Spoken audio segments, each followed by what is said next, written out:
కార్యక్రమాలు చేస్తూ ఉన్నదని చెప్పేసి. సరే అది అనుకూలంగా ఉన్న నిర్ణయమా లేకపోతే బీసీల కోసం పూలే విగ్రహ ఏర్పాటు కోసం అంబేద్కర్ విగ్రహం ఉంది, బాబు జగ్జీవన్ రావు విగ్రహం ఉంది, తెలంగాణ తల్లి విగ్రహం పెట్టిరు, అందుకే పూలే విగ్రహం కూడా పెట్టాలి బీసీలకు సంబంధించి అని ఆయన జయంతి రోజు ప్రకటన చేయాలని చెప్పేసి ఒక డిమాండ్ తోటి ఆమె చేసింది. అది అయిపోయింది. ఆ సందర్భంగా చాలామంది అంటే ఇటు అధికార పార్టీలు ఉన్న కావచ్చు, సోషల్ మీడియాలో కావచ్చు, ఒక చర్చ జరిగింది. ఏమని కవిత పూర్తిగా కాంగ్రెస్ ప్రభుత్వానికి అనుకూలంగా ఉండే కార్యక్రమాలు చేస్తూ ఉందని. అది నిజమా అబద్ధం వెంకటేశ్వరి మాట్లాడుకుంటే ఇటు మరోవైపు హరీష్ రావు కొత్త పార్టీ పెట్టబోతా ఉన్నాడని చెప్పేసి ఒకటి కొత్తగా మొదలుపెట్టారు. హరీష్ రావు కొత్త పార్టీ పెడతారని, లేదు కవిత కూడా ఇంకో పార్టీ పెట్టబోతా ఉన్నాం. మొన్న ఆమె ఒక స్టేట్మెంట్ చేసింది. ఏమని కావాలని నా మీద తప్పుడు ప్రచారాలు చేస్తూ ఉన్నారు, నన్ను రెచ్చగొడతా ఉన్నారు, కావాలని నన్ను అనగదొక్కే ప్రయత్నం చేస్తూ ఉన్నారు, నన్ను మరింత రెచ్చగొడితే ఇంకెక్కువ నిజాలు చెప్తా రెచ్చిపోతా అని చెప్పేసి ఒక ఏమంటారు ఒక వార్నింగ్ లాంటిది చేసింది, ఒక స్టేట్మెంట్ చేసింది, ఒక ప్రెస్ మీట్ పెట్టి. అది సొంత పార్టీ నేతల మీదనే అని చెప్పేసి. అది సొంత పార్టీ నేతల మీదనా లేకపోతే ప్రత్యర్థి పార్టీల మీదనా ఎవరి మీద అనేది ఆమెకు తెలుసు. రాజకీయాలకు సంబంధించి మీడియాలకు సంబంధించి చాలా విషయాలు అయితే ప్రచారం జరిగినాయి. మరి ఆమె ఆ కోణంలో చూసి ఆమె కూడా ఒక కొత్త పార్టీ పెడుతుందని చెప్పేసి ఒక ఏమంటారు ఒక వార్తలు ప్రచారమైనాయి. నిన్న హరీష్ రావు ఇంటికి వెళ్ళి మరి కేటీఆర్ ఒక 2-3 గంటల పాటు కూర్చొని చర్చ పెట్టి భేటీ అయ్యి మాట్లాడుకున్నారు. అంటే నిజంగా హరీష్ రావు కొత్త పార్టీ పెడతారా అంటే ఇప్పుడే కాదు, హరీష్ రావు కొత్త పార్టీ పెట్టబోతూ ఉన్నాడు అనేది ఒక 10-15 ఏళ్ళకెళ్ళి వస్తూనే ఉంది, ప్రచారం జరుగుతూనే ఉంది. గతంలో అమిత్ షాని కలిసిండు, బీజేపీలో చేరుతాడని ఒక ప్రచారం జరిగింది ఎన్నికల ముందు. అంటే ప్రతిసారి ఎన్నికల ముందు ఇట్లా జరుగుతూ ఉంటుంది. ఇప్పుడు కూడా కొత్తగా ఒక ప్రచారం జరుగుతూ ఉంది. మొన్న ఎన్నికల ముందు కూడా ఒక మీడియా ఛానల్లో కొంతమంది జర్నలిస్టులు అడిగారు, మీరు కొత్త పార్టీ పెడుతూ ఉన్నారట, పార్టీకి వెళ్ళి బయటకు వస్తున్నారట, వేరే పార్టీలో చేరబోతున్నారట అని. ఆయన క్లియర్గా అప్పుడే సమాధానం చెప్పిండు. అవన్నీ కూడా మూర్ఖులు చేసే ప్రచారం, కేసీఆర్ గారు అడుగుజాడలోనే నడుస్తా అని చెప్పేసి హరీష్ రావు చాలా సందర్భాల్లో చెప్పిండు. మొన్న రీసెంట్గా ఈ ప్రచారం మొదలైన నిన్న కాక మొన్న కూడా ఇవన్నీ మీరు చేసుకున్న ప్రచారాలు ఎంత చేసుకుంటే చేసుకోండి, కానీ కేసీఆర్ అడుగుజాడలోనే నడుస్తా, కేటీఆర్ని ముందర పెట్టి ఆయన పార్టీని నడిపిస్తే, ఆయనకు బాధ్యతలు అప్పగిస్తే కూడా ఆయన ఆధ్వర్యంలో పనిచేస్తా అని హరీష్ రావు చెప్పిండు. అయినా కూడా ఆయనను బుజ్జగించేటందుకు కేటీఆర్ హరీష్ రావు ఇంటికి పోయిండు, వాళ్ళ ఇంట్లో మీటింగ్ పెట్టిండు, కేసీఆర్ రంగంలో దిగుతుండు. కేసీఆర్ చెప్పినందుకే కేటీఆర్ హరీష్ రావు ఇంటికి పోయి పార్టీ పెట్టకుండా ఆపుతూ ఉన్నాడని చెప్పేసి ఒక ప్రచారం జరుగుతూ ఉంది. దానికి సంబంధించిన వార్తలే. బీఆర్ఎస్లో ఇటీవల కీలక పరిణామాలు చోటు చేసుకుంటున్నాయి. హరీష్ రావుతో పాటు కవితపై పార్టీ మార్పుపై పెద్ద ఎత్తున ఊహాగానాలు వచ్చిన విషయం తెలిసిందే. ఈ నేపథ్యంలో తాజాగా శుక్రవారం మాజీ మంత్రి హరీష్ రావు ఇంటికి కేటీఆర్ వెళ్లారు. 2 గంటల పాటు ఆయనతో ప్రత్యేకంగా మాట్లాడారు. తాజా రాజకీయ పరిణామాలపై చర్చించారు.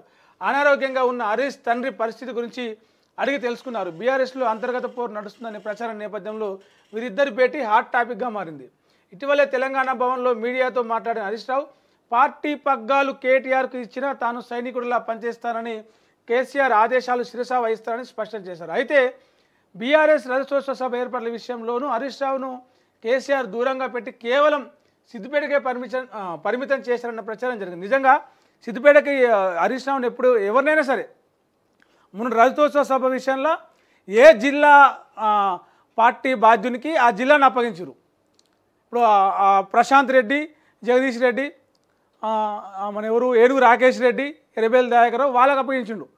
పల్లరాజేశ్వర రెడ్డి వరంగల్ సభకు సంబంధించి అట్లా అంత మాత్రం కేటీఆర్ కూడా పక్కన పెట్టినట్ట. ఎక్కడ జరిగే ప్రోగ్రామ్ని కొంత ప్రతిపక్షంలో ఉన్నారు కాబట్టి, ప్రజలు అధికారం గుంజుకొని ఓడగొట్టారు కాబట్టి ఎక్కడికక్కడ దృష్టి పెట్టి ఎక్కడికక్కడ చేస్తూ ఉన్నాడు అనుకోవాలి. కానీ ఇట్లా విమర్శలు చేసి ఒక రాజకీయ పార్టీని ఇట్లా ఇది చేస్తున్నారు అని చెప్పేసి కూడా ప్రచారం జరుగుతూ ఉంది.